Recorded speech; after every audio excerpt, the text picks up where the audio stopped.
क्या रावण आज भी जिंदा है? श्रीलंका क्या छुपा रही है पूरी दुनिया से?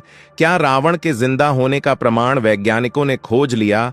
दोस्तों, आज हम आपको एक ऐसा रहस्य बताने जा रहे हैं जिसे सुनकर आपके रोंगटे खड़े हो जाएंगे।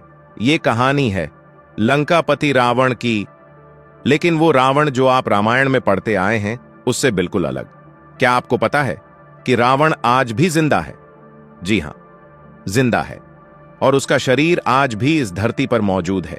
और ये कोई कहानी नहीं, ये वो सच है जिसे श्रीलंका सरकार, भारतीय पुरातत्व विभाग और नासा तक छुपाना चाहता है। दोस्तों, साल 2025 में श्रीलंका के जंगल में कुछ ऐसा हुआ जिसने पूरी दुनिया के वैज्ञानिकों के होश उड़ा दिए। श्रीलंका सरकार ने एक सीक्रेट मिशन चलाया था, नाम था ऑपरेशन लंकेश्वर। इस मिशन में 28 वैज्ञानिक, 14 आर्कियोलॉजिस्ट और श्रीलंका आर्मी की स्पेशल फोर्स शामिल थी। इन सबको एक ही काम सौंपा गया था, श्रीलंका के मध्य जंगलों में बनी उस गुप्त गुफा तक पहुंचना जहां रावण का असली शरीर आज भी रखा हुआ है। ये गुफा कहां है? भक्तों, आधा अधूरा ज्ञान सुनना या छोड़ देना दुख और पाप का कारण बनता है, इसलिए इस घटना को अंत तक अवश्य देखें। अगर आप भी श्री राम के सच्चे भक्त हैं तो इस वीडियो को लाइक करके चैनल को सब्सक्राइब जरूर करें और कमेंट में जय श्री राम जरूर लिखें। तो चलिए बिना किसी विलंब के शुरू करते हैं। ये गुफा है श्रीलंका के सिंहराजा रेन फॉरेस्ट के अंदर, एक ऐसी जगह जहां आज तक कोई सैटेलाइट फोटो भी नहीं ले पाया। इस जगह का नाम स्थानीय आदिवासी कोट्टे कंधा बोलते हैं, यानी राक्षसों की पहाड़ी। यह पहाड़ी समुद्र तल से 11,300 फीट ऊंची है और यहां का तापमान हमेशा 2 डिग्री सेल्सियस से नीचे रहता है। लेकिन हैरानी की बात यह है कि इस पहाड़ी के अंदर का तापमान हमेशा 33 डिग्री रहता है, ठीक वैसा ही जैसा इंसान के शरीर का नॉर्मल तापमान होता है। अब सवाल यह उठता है कि रावण का शरीर यहां कैसे पहुंचा? रामायण में तो लिखा है कि भगवान राम ने रावण का वध कर दिया था और उसका शव विभीषण को सौंप दिया था। लेकिन सच कुछ और है। जब श्री राम ने रावण का वध किया तो रावण की मृत्यु नहीं हुई थी, रावण के प्राण उसके नाभि में थे और ब्रह्मा जी का वरदान था कि जब तक उसकी नाभि में अमृत की बूंद रहेगी वो मरेगा नहीं। राम जी ने यह बात जान ली थी, इसलिए उन्होंने विभीषण से कहा था, इसके शव को लंका से दूर ले जाओ और ऐसी जगह छुपा दो जहां कोई इंसान कभी न पहुंच सके। विभीषण ने अपने सबसे विश्वास पात्र राक्षस सेनापति माल्यवान को यह काम सौंपा। माल्यवान ने रावण के शरीर को एक सोने के ताबूत में रखा, जिसकी लंबाई थी पूरे 18 फीट 6 इंच और चौड़ाई 6 फीट। इस ताबूत पर एक खास लेप लगाया गया था, जिसे राक्षस काला मृत संजीवनी लेप कहते थे। ये लेप इतना खास था कि ये शरीर को हजारों साल तक सड़ने नहीं देता और धीरे धीरे शरीर को फिर से जिंदा करने की ताकत रखता था। फिर माल्यवान ने रावण के शरीर को लेकर श्रीलंका के सबसे घने जंगल में प्रवेश किया। उसने 9 रात और 9 दिन तक लगातार चलकर कोट्टे कंधा पहाड़ी पर एक गुफा बनाई, जिसका मुहाना सिर्फ 11 इंच चौड़ा था, लेकिन अंदर वो गुफा 3 फुटबॉल मैदान जितनी बड़ी थी। उस गुफा में उसने रावण का ताबूत रखा और गुफा के चारों तरफ 9 लेयर की सुरक्षा बनाई। पहली लेयर जहर वाले सांप, दूसरी खून पीने वाली चमगादड़, तीसरी हवा में जहर घोल देने वाला धुआं, चौथी 10 हाथी जितनी ताकत वाले राक्षस प्रेत, 5वीं ऐसी आवाज जो सुनते ही इंसान पागल हो जाए, छठी भ्रम की दीवारें जो रास्ता बदलती रहती हैं, 7वीं बिजली गिराने वाले बादल, 8वीं जमीन जो अचानक खुल जाती है, 9वीं समय का चक्र, जो भी अंदर जाता है उसका 1 मिनट बाहर 1 साल के बराबर हो जाता है।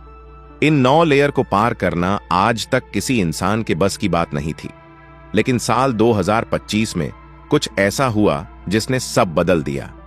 श्रीलंका के एक आदिवासी लड़के सुमेध को जंगल में एक पुराना तांबे का तावीज मिला।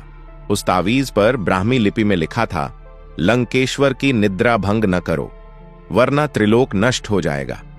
लेकिन सुमेध ने वो तावीज बेच दिया और वो तावीज पहुंचा कोलंबो यूनिवर्सिटी के प्रोफेसर डॉ अनुरुद्ध जयसिंघे के पास। प्रोफेसर ने जब उसकी कार्बन डेटिंग कराई तो पता चला कि वो तावीज 12,800 साल पुराना है, यानी त्रेता युग का। फिर प्रोफेसर ने सैटेलाइट इमेज देखी और उन्हें कोट्टेकंदा पहाड़ी के अंदर कुछ अजीब दिखा। एक 18 फीट लंबी आयताकार संरचना जो सोने की थी और जिसके चारों तरफ 9 गोलाकार लेयर दिख रही थीं। फिर शुरू हुआ ऑपरेशन लंकेश्वर। टीम में 28 लोग थे। पहले 7 दिन तो सब ठीक चला। 8वें दिन पहली लेयर मिली, हजारों कोबरा सांप। आर्मी ने गोली चलाई, लेकिन जितने मरे उतने ही और निकल आए। 9वें दिन दूसरी लेयर, चमगादड़ों ने हमला किया, 3 सैनिक मरे। 10वें दिन तीसरी लेयर, धुआं, 5 लोग बेहोश। 11वें दिन चौथी लेयर, राक्षस प्रेत। वहां का सीसीटीवी फुटेज आज भी श्रीलंका आर्मी के पास है, जिसमें 20 फीट लंबे काले साए दिख रहे हैं। फिर 15वें दिन टीम किसी तरह 9वीं लेयर तक पहुंची। वहां एक पत्थर का दरवाजा था जिस पर लिखा था, जो भी अंदर जाएगा वो कभी बाहर नहीं आएगा, क्योंकि अंदर समय रुक जाता है। फिर भी टीम अंदर घुसी और फिर जो देखा वो पूरी दुनिया को हिला गया। गुफा के बीचों बीच एक चमकता हुआ सोने का ताबूत था। ताबूत का ढक्कन थोड़ा सा खुला हुआ था और उसमें से एक हाथ बाहर निकला हुआ था। वो हाथ 10 उंगलियों वाला नहीं, 20 उंगलियों वाला था। और सबसे डरावनी बात, उस हाथ की नसों में नीली रोशनी दौड़ रही थी। मतलब वो हाथ जिंदा था। ताबूत के पास एक पत्थर की तख्ती थी जिस पर संस्कृत में लिखा था, जब कलयुग का अंत होगा और सूर्य 33 दिन तक नहीं उगेगा, तब लंकेश्वर की निद्रा टूटेगी और वो फिर से उठेगा। उसके उठने से पहले इस ताबूत के नीचे रखा ब्रह्मास्त्र कोई ले जाएगा तो धरती पर फिर से त्रेता युग शुरू हो जाएगा। टीम ने ताबूत के नीचे खुदाई की और वहां मिला एक त्रिशूल जिस पर लिखा था, रुद्राक्ष त्रिशूल। जैसे ही एक सैनिक ने उसे छुआ, पूरी गुफा हिलने लगी और ताबूत के अंदर से एक गहरी आवाज आई, कौन है जो मेरी निद्रा भंग कर रहा है? बस फिर क्या था, पूरी टीम भागी। बाहर निकलते वक्त 19 लोग गायब हो गए। सिर्फ 9 लोग बाहर आए और वो 9 लोग भी 3 दिन बाद पागल हो गए और एक एक करके मर गए। आज कोट्टेकंदा पहाड़ी पर श्रीलंका आर्मी का सख्त पहरा है। कोई 10 किलोमीटर के अंदर भी नहीं जा सकता। लेकिन स्थानीय लोग बताते हैं कि हर अमावस्या की रात उस पहाड़ी से एक गहरी सांस की आवाज आती है, जैसे कोई हजारों साल से सोया हुआ इंसान धीरे धीरे जाग रहा हो। कहते हैं रावण मरा नहीं था, वो सिर्फ सोया है और जब कलयुग का अंत होगा तो वो फिर उठेगा और इस बार उसके सामने राम नहीं कल्कि होंगे। दोस्तों, ये थी वो सच्ची घटना जो आज तक दुनिया से छुपाई जा रही है। आपको क्या लगता है, क्या सच में रावण का शरीर आज भी जिंदा है? कमेंट में जरूर बताइए। अगर आपको वीडियो पसंद आई हो तो लाइक कर दीजिए। चैनल को सब्सक्राइब करके बगल की घंटी दबा दीजिए, क्योंकि अगली वीडियो में हम बताएंगे रावण के ताबूत के नीचे मिला वो खजाना जिसे देखकर नासा भी हैरान रह गया।